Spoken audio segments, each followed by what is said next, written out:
All right, so there it goes. I just want to make sure that y'all know that I will do everything possible. I already have 3 physics students who are not coming because they're already quarantined. One of them, yeah, so they emailed me and I told them go online, let Miss Warning know, but I wanted to tell them, and I did tell them, so that's the reason why I'm telling them as well. Homework assignments are still due. If you can't turn them in on Blackboard, because now, if you probably knows that some things you can't turn in, like there's no due date for your notes on Blackboard, right? And so it's because I want them in person now. So when you go to Blackboard and there's no due date and you can't submit it, it's gonna have to be emailed on time. So I already sent them a big, long email. Your assignments are still due on time when your class starts. So if their class starts at 8:30, then it's due at 8:30 on Thursday. If your class is Tuesday at 11, then it's due Tuesday at 11, on time still. So I just let all of those 3 students know. Other than that, first thing I need to do, calendar. Again, I couldn't get my stuff in until the last second, so I did not get to our calendar. I know I need to, I apologize, but unfortunately I wasn't able to. Alrighty, I will do that, and that's my goal for this afternoon, is to get our calendar like for the whole semester out there for us. Originally though, we had dates, so let me look at those dates first. If I can find.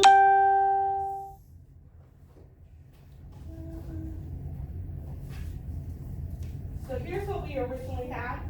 I want to go over this with us just so that way we're all on the same page and just kind of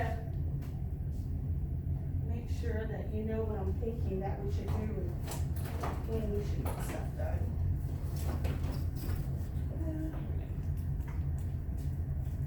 So that week, all we were able to do was the first day here was to start the Unit 6 periodic notes, go over homework number 1, and that was it. It says it was going to be due here, but this whole week was pretty much scratched out, right? You didn't do anything at all. What you did do though during this week was hopefully you went to the CK12 and you did that, and hopefully, which is our online book, remember? And then hopefully you also did your notes, which I finally got recorded last minute. Again, I apologize, I wasn't able to come into the building, okay?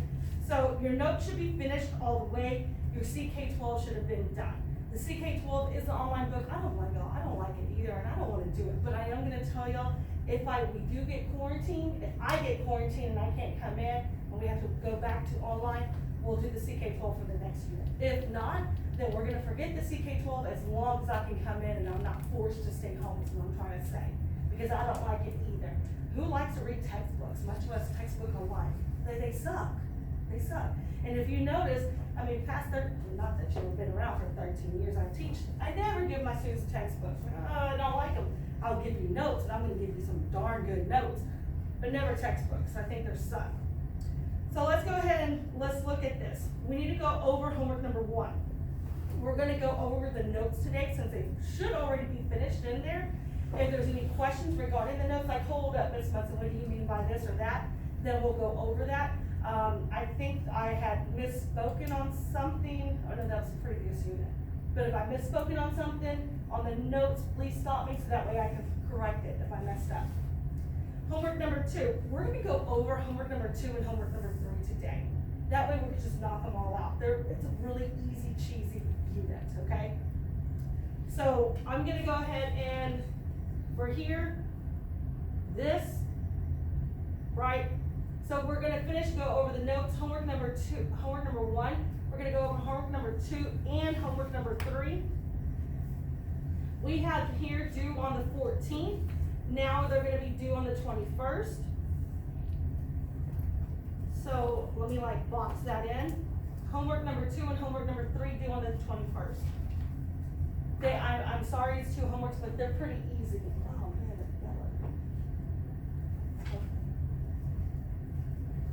next thing over here, when we see each other again on Thursday, which is the 21st, originally we're going to stand and go over homework 2 and 3, or go over those and start the periodic table flip chart. We're also, and I'm going to go ahead and put over here, start periodic table flip chart. Okay, so all of this right here is going to be moved to the 19th. We're going over homework 2, we're going to homework 3. both of those are due on the 21st. I promise I will solidify this and put it onto like a nice, Word document for you onto Blackboard, and I'll go ahead and send it on Teams too, just so that way y'all have it both ways, okay? Periodic flip chart, if you didn't print it out, not a problem, I'm gonna go over it, and so that's another reason why, even though we're all here, let me just go over it, let me video it, and then that way you can always just go back if you missed something on that flip chart, okay? So we're gonna go ahead and have the flip chart here. We're gonna wait though, when we see each other on the 21st. So let me scratch this out. We're gonna go over homework number 2 and 3, okay? We are gonna go ahead and take a quiz, which is over this unit. I promise you, this is super easy, cheesy unit. Like, the rows are called periods, the up and down columns are called groups. Like, it's pretty easy. Okay, what is group 2 named? Alkaline earth metals. What is group 8 named? Noble gases. So it's a really easy, cheesy unit. So we'll do a quiz. We'll go over homework 2 and 3 first though. I like to go over homeworks right before we take a quiz. That way your brain is still thinking and it's fresh in there. You can ask questions before you take a quiz. Okay, so when we're in person to person, I like to do that. So homework first, so we're gonna go over the quiz, or take the quiz. After that, I have no problem with letting you leave. At that point, you have all the time then to finish working on your flip chart, okay? When we see each other online, which is the 22nd, so I'm gonna put here Teams.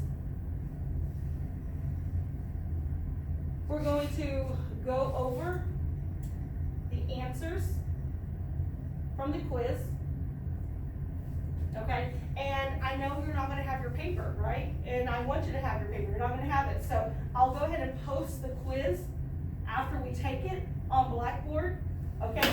And I have no problem, since we're all here, when you take the quiz, I'll go ahead and actually even print out an extra one. So once you take the quiz and you give it to me, I'll give you a blank quiz that you can take home with you, okay? So that way when we go over it on Teams on Friday, the 22nd, then you can go ahead and you can have all the answers and you can circle in the answers and write your notes on the side, okay? Normally we would be face to face on Friday, but since we're not, I have no problem printing out an extra quiz to give you after the quiz, right? So that way I can go home and grade your quiz, if that makes sense. But yet we can still go over it together in class and you'll have the actual quiz paper. So that's my goal here, is for us to go over the quiz, okay? Other than that, we'll go ahead and we're going to go through the test review. That's on Blackboard too, and hopefully y'all recall that, right? Test review is on Blackboard. So we'll do that this Friday on Teams. If you have any questions, you need to ask me. If not, what I normally do is in class, I go over the review with you, and I go through most of it. I don't answer any questions, like math questions. I set you up. I'll do the steps with you, and I'll take a picture on Teams for you, but I won't answer them. So you're gonna have to push the buttons on the calculator yourself, but I will definitely set it up. And there's no math on this here, not really. I mean, we'll talk about a couple of things, but no, there's no math. This is an easy, cheesy unit. We'll come back on the 26th here, and we're gonna go ahead and we will test, okay, for unit 6. Now, when we do take our test, since we're gonna be in person twice a week, which I love, we're gonna have to turn in all homeworks, okay? We are going to turn in your notes. So to be honest, even though hopefully you should have already done your notes, you really have till the day of the test to turn in your notes, because I don't grade it till then. So if you haven't really done your notes the whole time, you really do have quite a time. So our notes are gonna be due on the 22nd. After the test, if you don't turn it in before the test, I will still take those notes. They will just be late, okay? Your homeworks are gonna be due before you take the test. So I'm gonna ask you, hey, get your homework out, get your notes out, get your turn in review. Now, let me go over the review. Since now we're pretty much person to person, what I like to do is I have those test reviews. We didn't do them last semester, right? We're gonna do them this semester. On our test reviews, you're more than welcome to not do them. That's one thing that I don't wanna do, don't do.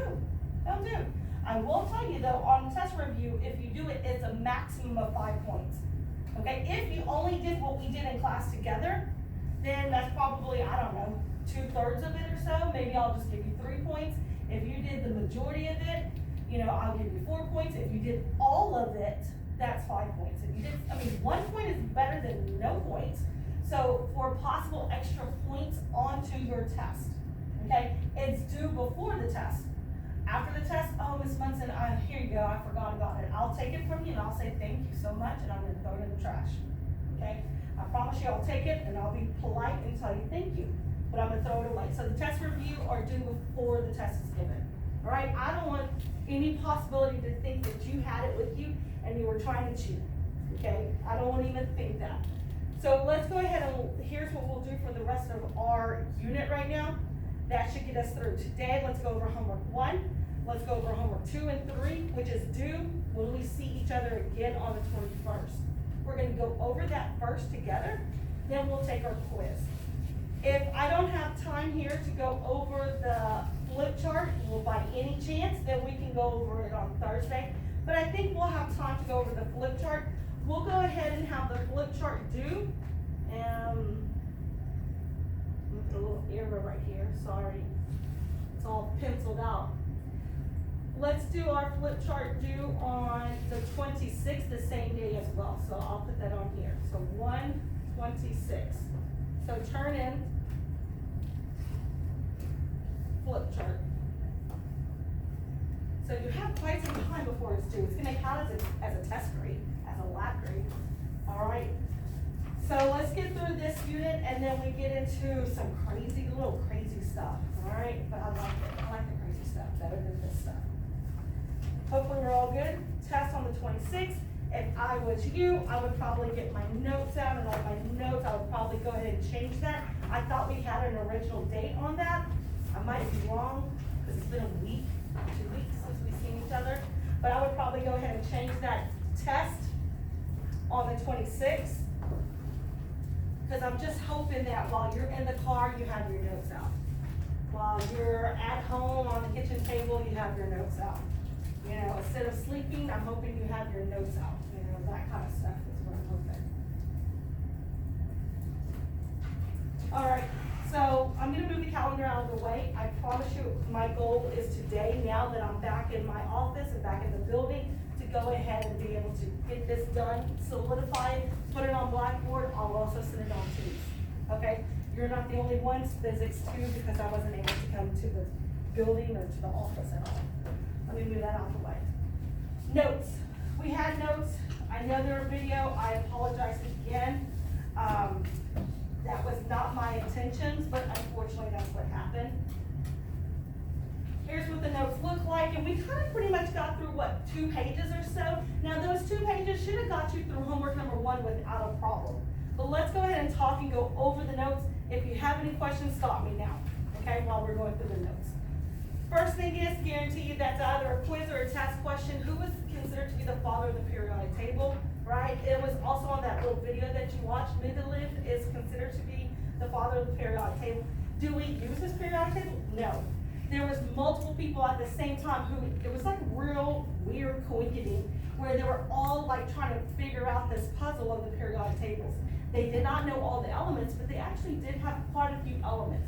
How did he organize his periodic table? If you remember from the video, he organized it through his atomic mass, right? Do we organize our periodic table through atomic mass? No, we don't. We organize it through the atomic number.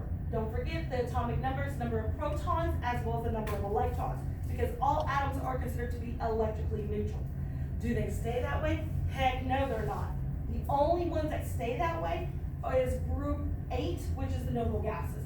But every other atom, every other element on that periodic table is going to become an ion, right? A positive or a negative charge. Now, what is an ion? An ion's an atom who got a charge. What do you mean by a charge? Well, the electrons can move because they're on the outside of the nucleus, and truly, it's really the valence electrons that move. If you get into deeper chemistry, there are some of the inside electrons that do a little bit of moving, but mainly the valence electrons. So what happens is when they don't have a full shell, which all of them do not have a full shell except for noble gases, right? Then they're either going to gain electrons so that way they can be happy, which is going to be 8 or 2, right, for hydrogen and helium, right?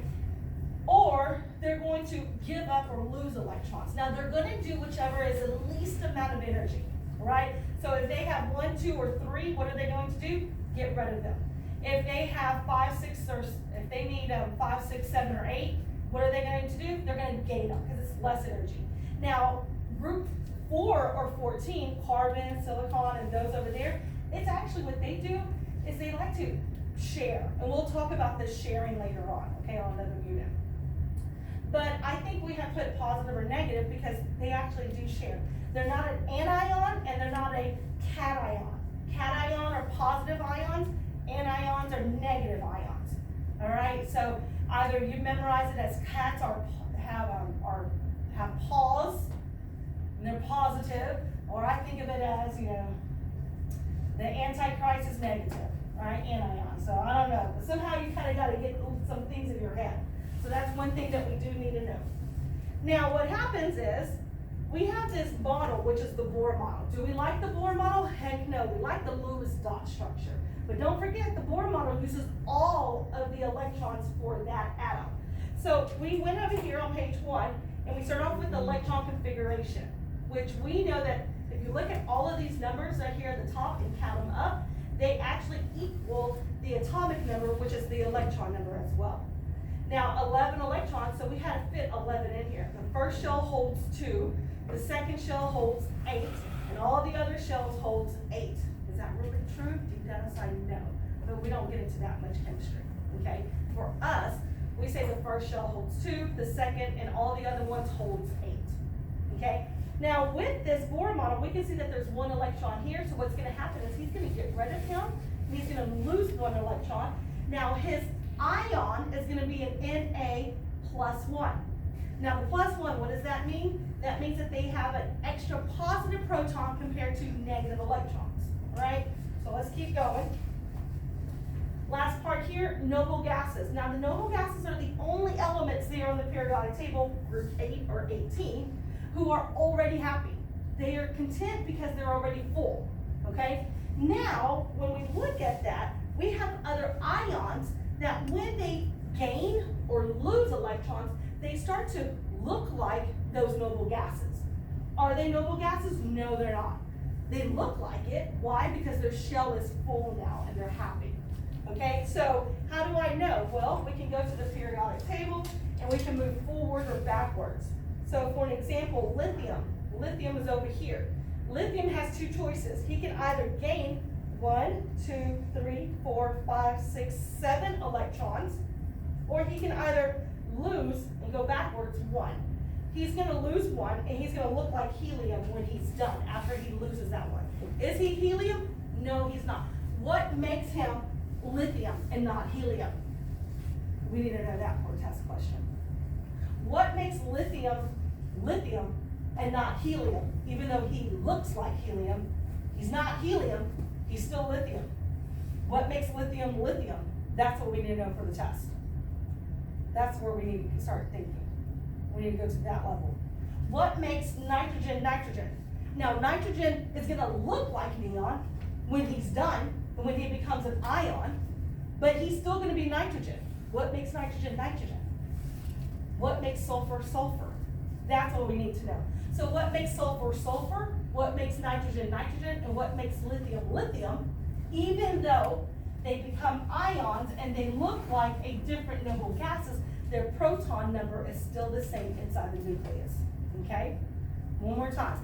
What makes lithium lithium? His proton number, which is 3. He's still going to have 3 protons, and that is what makes lithium lithium. Okay? That is where our test questions are going to be looking like, okay? Let's keep going. Page 2. Now, in class, we have 3 that I left blank, but I went ahead and did them on the video, so hopefully you did them. Now, on this chart, we get to what we call the electron dot or the Lewis dot structure. They're the same thing, and I know it's a review, and I'm so sorry. We'll get through this unit quickly. How do you put the dots, which are the valence electrons? You start at the top and you rotate clockwise. You start at the top, you go to the right, you go to the bottom, go to the left, back to the top if you need to, right? So either you're gonna have 2 for hydrogen and helium, or you're gonna have 8 for all the other ones, right? Over here, they want to know what's gonna happen. Are you gonna lose or gain? Anything that's a noble gas is not gonna do anything, right? What's gonna happen here? Noble gases do not become ions. All the others are gonna become ions. Now, this little number is what we call oxidation number, okay? It's the charge. So, one more time. If the question on the test or quiz asks you about the oxidation number, then they are asking you about the charge. If they ask you about the charge, they mean the oxidation number. They're the same thing, okay? They're the same thing. Oxidation number and the charge are the same thing, okay? Who is he gonna look like? Well, they're gonna look like noble gases, but don't forget, they are not noble gases. Why? Because the proton number stays the same.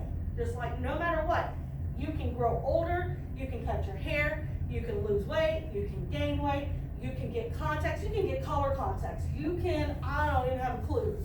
Okay, whatever, makeup, no makeup, whatever, your DNA is still the same. So the DNA that you have now is the same DNA that you're gonna have when you're 74 years old. Same thing with those atoms. Their quote unquote DNA is their proton number, and that's what makes them them. So then we came over here to this chart, and we talked a little bit more about the oxidation number, which is the charge number, right? And we said here's a good thing to learn how to brain dump, okay? When you take your test or your quizzes. Group 1 has a +1, Group 2 has a +2, Group 3, yes, it's Group 13. But we really don't talk, or we don't consider the middle ones. Those middle ones are called transition metals. And if you watch the video, what did I say about transition metals? They're a little special because they actually have more than 1 oxidation number, right? Hopefully you've seen that in the video. They can have 2, they can have 3, they can have 4 oxidation numbers. What the heck do you mean, Ms. Munson? I get you. Do you know which one it is? Well, we're actually going to figure out how to know which one it is. Is it a +2 charge? Is it a -3 charge? Is it a +4 charge? Is it a -2 charge or -1 charge? You can figure that out from the bonding when that occurs. And so I'll show you how to work that out later on a different unit. So let's look. Group 4, +or -4, what did they do? They share, but we'll talk about that later. Group 5, -3, 6, -2, Group 7, -1. That negative means that it added an extra electron. And then Group 8 is 0. Let's keep going. So here's where I think we finished off, or I started with the video here. So I know some of this is like middle school stuff and a reminder, and I apologize, but we kind of just got to get through it so that way when we say the words families or groups, you know what we're talking about, right? Those families or groups or the columns that go up and down are all the same. Now, one thing that we definitely need to know is that whoever is in the same group or family has the same physical and chemical properties, okay? So for an example, Group 2, we call them alkaline earth metals. Do they look the same? As we go down that column, they actually get fatter and fatter and fatter and bigger, right? Because the proton number gets bigger, so the electron number gets bigger. But everybody in that same group, in that same column, in that same family, act the same. Meaning they're all going to, if they're explosive, they're all going to be explosive. If they're not explosive, then they're not going to be explosive, but they act alike, even though they look different. Why do they look different? Well, because they get bigger, right? Because they have more electrons, because the proton number changes. Okay, but they act the same, they look the same, they have the same properties. Next one, periods, which are side to side. How do I remember? I write a sentence, and at the end, I put a period horizontally. And so those rows or periods actually have numbers, 1, 2, 3, 4, 5, 6, 7, right? And those numbers are super important because it's so easy. When I say, oh, okay, what about period 3? Period 3 has 3 shells on it. Period 5 has 5 shells on it. Everybody in period 5 is gonna have 5 shells. That's crazy. Like, blows my mind how perfect our periodic table is set up.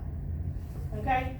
Let's keep going. We talked about this in the last unit. Remember our sub-levels, the S block, the D, the P, and the F block, right? So we talked about that when we talked about electrons. So if you need to, there are going to be a few questions on the test and quiz. So if you, I think it's wise just to kind of go back and just look at, is it gonna be a lot of questions? Not a lot, but just a couple, okay? Like, for an example, it might ask you chlorine. What block is chlorine in, or what sub-level would chlorine be in? Chlorine is a non-metal, and he's gonna be over here, so that would be in the P block, okay? So questions like that, not too difficult, but I would probably just go back and just look over those last notes. Now, on the video, did you see on the video that the zigzag line are called metalloids? And on the zigzag line, any atom or element that touches it is considered to be a metalloid who has properties of metals and non-metal properties. Like, it's kind of like wishy-washy. They don't know if they want to be a metal or a non-metal. So they act like both, except, and in chemistry, this is one of those, I don't know, courses that always has an exception to the rules, except for aluminum. Aluminum is the only one who sits on the zigzag line, but he is a metal. He's not a metalloid, okay? So that is an exception to the rule. A couple of properties of metals and non-metals. You'll have a question here and here on quiz and test. Nothing hard. We talked about metalloids, and the only exception to the rule, all the others that touch the zigzag lines are called metalloids, who have properties of both metals and non-metals. Let's keep going. You fill this in right here. Alkaline metals, alkaline earth metals, transition metals, which are the ones in the middle. And then we left those blank, but remember, I said it on the video, these groups right here are actually just called whatever the element is at the top. So this one here at the top, which is group 13, is the boron group right here. This one right here is called the carbon group. This one right here is the nitrogen group, and this one right here is the oxygen group. That's gonna be on that flip chart. So if I tell you, I told you on the video, I'm telling you now, just so that way you'll know on the flip chart it's gonna ask you. So one more time, that's the boron group, the carbon group, the nitrogen group, and the oxygen group, okay? And that's it. The other ones, then we have our halogens and then our noble gases. I'm telling you what's in red will definitely be, quiz or test questions. For example, they may ask you fluorine.